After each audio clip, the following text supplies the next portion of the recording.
আসসালামু আলাইকুম এভরিওয়ান। আজকে আপনাদেরকে শতকরা অধ্যায়ের খুবই গুরুত্বপূর্ণ একটা ম্যাথ দেখাবো। প্রশ্নে বলা হয়েছে একটি পরীক্ষায় ৭৫টি প্রশ্ন ছিল। আসাদ ৬০টি প্রশ্নের শুদ্ধ উত্তর দিয়েছে। সে শতকরা কতটি প্রশ্নের শুদ্ধ উত্তর দিয়েছে? সমাধান।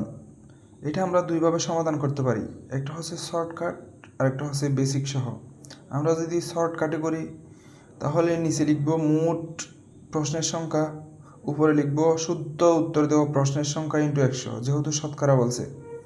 তাহলে কাটাকাটি করলে হয় ৩ পঁচিশে ৭৫, উপরে হয় ৪ পঁচিশে ১০০।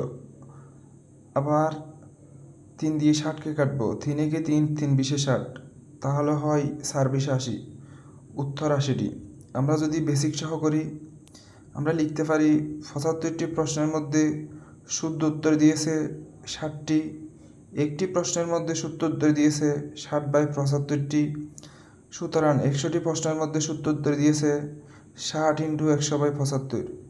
আগের মতো যদি আমরা কাটাকাটি করি, ৭৫কে কাটলে ৩ পঁচিশে ৭৫, ১০০কে কাটবো ৪ পঁচিশে ১০০, আবার নিচে ৩ দিয়ে ৬০কে কাটবো, ৩ একে ৩, উপরে হবে ৩ বিশে ৬০, তাহলে হয় ৪ বিশে ৮০, উত্তর ৮০টি। ভিডিওটি ভালো লেগে থাকলে সবাই লাইক, কমেন্ট এবং শেয়ার করবেন। ধন্যবাদ।